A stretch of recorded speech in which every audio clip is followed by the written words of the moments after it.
Bismillahirrahmanirrahim. Assalamualaikum warahmatullahi wabarakatuh. Syekh Muhammad Khudairi Beg dalam karyanya Tarik Tasyri al-Islami mengawali pembahasan sholat secara bahasa. Sholat bukanlah kata yang berasal dari agama Islam. Kata sholat telah digunakan oleh masyarakat Arab pra-Islam dengan pengertian doa dan istighfar. Kata sholat bisa jadi bermakna tetap atau terus-menerus. Dari pengertian ini muncul kalimat orang yang kekal di neraka. Pandangan ini, kata Khudairi Beg, dipegang oleh Al-Azhari karena sholat adalah ketetapan yang diwajibkan oleh Allah. Sholat merupakan kewajiban terbesar yang diperintahkan untuk tetap dilaksanakan. Pandangan lain mengatakan sholat diambil dari dua urat yang menjaga tulang ekor unta atau hewan lainnya. Sholat secara bahasa juga berarti awal dua persendian paha manusia, yang mana keduanya secara hakiki menjaga tulang ekor manusia. Adapun pandangan ketiga mengatakan kata sholat diadopsi dari kata soluta yang dalam bahasa Ibrani berarti tempat ibadah.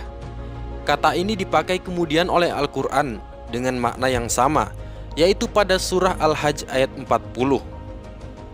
Bangsa Arab juga kemudian mengadopsi dan menggunakan kata ini dengan makna doa dan istighfar. Setelah itu Al-Quran menggunakan kata sholat dengan pengertian yang dipahami bangsa Arab, yaitu pada surah At-Taubah ayat 103 dan surah Al-Ahzab ayat 56. Tidak pengertian khusus yang dipahami bangsa Arab dari kata sholat selain seruan kepada Allah saat masyarakat Arab pra-Islam bertalbiyah tanpa berpakaian sebagaimana keterangan pada surah Al-Anfal ayat 35. Ibadah sholat disyariatkan pada awal-awal Islam. Ibadah sholat ketika itu hanya berjumlah 2 rakaat pada pagi dan sore hari, sebagaimana keterangan surah Ghafir ayat 55. Adapun ibadah sholat pada malam hari ketika itu hanya terbatas pada pembacaan Al-Quran secara tartil, sebagai keterangan pada awal surah Al-Muzammil. Sedangkan sholat 5 waktu yang kita kenal sampai sekarang diwajibkan beberapa waktu menjelang hijrah Nabi Muhammad SAW. Tidak ada perintah yang diberikan perhatian secara lebih oleh Al-Quran selain sholat. Al-Quran memerintahkan ibadah sholat dengan berbagai macam stilistika bahasa, kadang dengan perintah secara eksplisit, kadang dengan memuji orang yang melakukan sholat, dan kadang dengan mencela orang yang meninggalkan, sehingga dari semua itu orang yang meneliti Al-Quran menyimpulkan bahwa sholat adalah pilar agama Islam, dan tidak ada bagian Islam bagi mereka yang meninggalkan, mengabaikan, dan bersikap munafik terhadap sholat. Jumlah sholat dan jumlah rakaat sholat secara rinci memang tidak disebutkan secara eksplisit oleh Al-Quran. Waktu sholat hanya disebutkan secara garis besar, sebagaimana keterangan surah Ar-Rum ayat 17, surah Al-Isra ayat 78, surah Hud ayat 114, dan surah Al-Baqarah ayat 238. Tata cara sholat hanya disebutkan sebagaimana oleh Al-Quran pada surah Al-Baqarah ayat 238 dan surah Al-Hajj ayat 77. Tata cara sholat secara rinci dapat ditemukan pada praktik sholat Rasulullah SAW. Rasulullah melakukan sholat 5 waktu secara berjamaah dengan para sahabat. Ia bersabda, "Lakukanlah sholat sebagaimana kalian melihatku melakukannya." Orang yang melakukan sholat diharuskan untuk menghadap ke arah Masjidil Haram. Pada awalnya, Rasulullah melakukan sholat dengan menghadap ke arah Baitul Maqdis. Tetapi Al-Quran kemudian memerintahkannya untuk menghadap ke arah Masjidil Haram, yaitu rumah ibadah pertama yang dibangun untuk manusia, yaitu rumah ibadah Nabi Ibrahim alaihissalam dan putranya Nabi Ismail alaihissalam sebagai bapak bagi bangsa Arab, sebagaimana keterangan pada surah Al-Baqarah ayat 144. Mana Al-Qattan menceritakan, Al-Quran dan hadis menunjukkan bahwa kewajiban ibadah sholat disyariatkan pada awal pengutusan Nabi Muhammad SAW sebagai Rasul, sebagaimana keterangan 6 ayat pertama surah Al-Muzammil. Dari sana, kemudian sebagian ulama berpendapat bahwa ibadah sholat semalam untuk diwajibkan. Setelah berjalan 16 bulan, kewajiban sholat semalaman itu dirasa berat oleh sahabat. Kewajiban itu kemudian diringankan sebagaimana keterangan surah Al-Muzammil ayat 20 yang mewajibkan ibadah sholat pada sebagian malam saja. Ibnu Jarir dan Ibnu Abi Hatim meriwayatkan bahwa kewajiban ibadah sholat semalaman hanya berlaku khusus bagi Rasulullah Shallallahu Alaihi Wasallam. Kewajiban itu dilaksanakan oleh Rasulullah selama 10 tahun sebagaimana perintah Allah Subhanahu Wa Taala. Ibadah sholat semalaman diikuti oleh sekelompok sahabat. Karena dirasa berat, Allah menurunkan surah Al-Muzammil ayat 20 sebagai bentuk keringanan bagi umat Islam untuk melakukan ibadah sholat pada sebagian malam saja. Keringanan itu diturunkan setelah kewajiban sholat semalaman itu berlangsung selama 10 tahun. Kewajiban sholat semalaman itu pada gilirannya dihapus dengan datangnya perintah kewajiban sholat 5 waktu pada peristiwa Isra dan Mi'raj.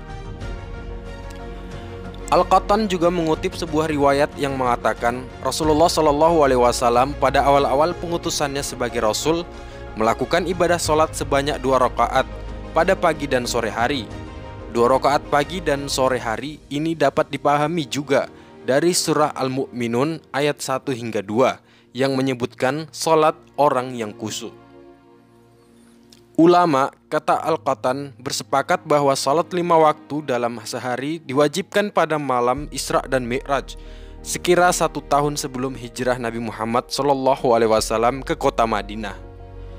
Ibadah sholat awalnya diwajibkan sebanyak 50 waktu dalam sehari semalam, tapi kemudian terjadi negosiasi hingga akhirnya berjumlah 5 waktu sebagaimana diriwayatkan dalam Isra dan Mi'raj. Sayyidatina Aisyah radhiyallahu an mengatakan perihal jumlah sholat rakaat.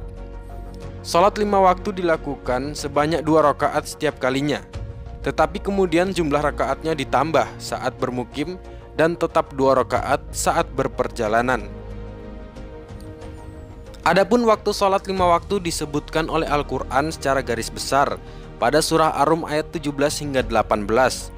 Adapun keterangan waktu sholat secara rinci didapatkan dari riwayat Abu Daud, At-Tirmizi, Ibnu Majah, dan Ahmad, yang asalnya juga terdapat pada Sahih Bukhari dan Sahih Muslim. Rasulullah SAW pada riwayat tersebut mengatakan, suatu hari Jibril mengimamiku, sholat selama 2 hari, ia sholat zuhur bersamaku, di akhir sholat subuh Jibril kemudian menoleh kepadaku, wahai Muhammad, inilah waktu sholat para nabi sebelum kamu. Waktu sholat ada di antara keduanya, awal dan akhir waktu. Ketentuan sholat 5 waktu dapat ditemukan keterangannya melalui hadis. Jibril mengimami Rasulullah SAW dalam ibadah sholat 5 waktu selama 2 hari berturut-turut.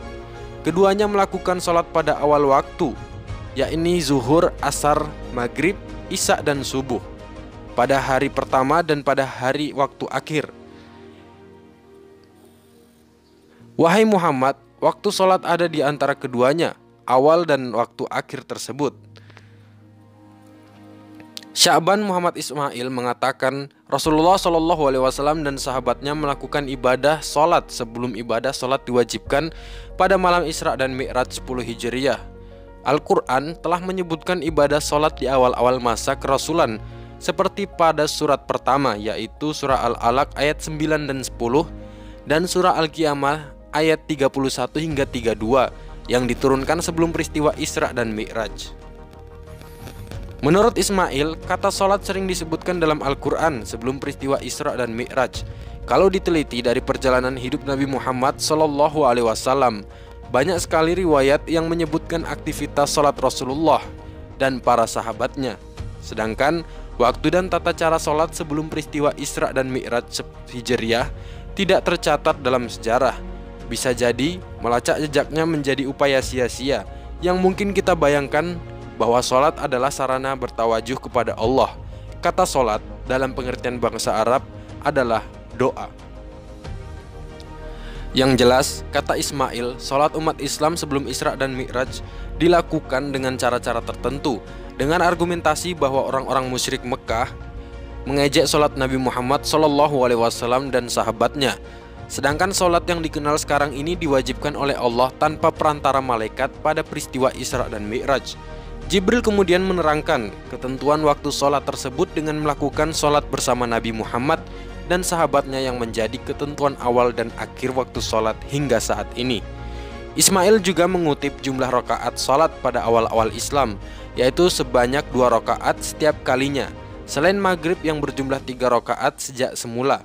Tetapi kemudian jumlah rakaatnya ditambah menjadi 4 rakaat saat bermukim, sehingga sholat zuhur, asar, dan isya berjumlah 4 rakaat dan tetap 2 rakaat saat berperjalanan sebagaimana asal tasyri. Pada mulanya, tidak ada larangan berbincang dan melakukan apa saja saat seorang sedang melakukan sholat. Orang itu dapat menyempurnakan sholatnya setelah berbincang dan aktivitasnya selesai di tengah sholatnya. Tetapi setelah terbiasa melakukan sholat dan telah merasakan kebesaran Allah yang diajak munajat dalam sholat, para sahabat dilarang berbicara dan melakukan aktivitas apapun sambil melakukan sholat. Kalau tetap melakukan itu, sholat mereka dianggap batal. Perihal sholat sambil berbicara dan main-main ada dalam surah Al-Baqarah ayat 238. Imam Ahmad dan Imam Bukhari meriwayatkan cerita sahabat Zaid bin Arqam yang mengatakan, "Dulu kami bercakap-cakap pada saat melakukan sholat sampai ayat itu turun dan kami diperintahkan untuk berdiam dan kami dilarang untuk berbicara." Adapun pelajaran yang dapat diambil, kata Ismail, adalah bahwa anak-anak yang mulai belajar membiasakan sholat lalu berbicara dan main-main tidak perlu ditegur. Lanjut Ismail, perlu menyikapinya dengan lemah lembut. Sikap yang sama terhadap anak-anak ditujukan kepada orang yang baru memeluk agama Islam dan menganjurkan mereka untuk membiasakan sholat dengan lemah lembut. Wallahu a'lam bishawab.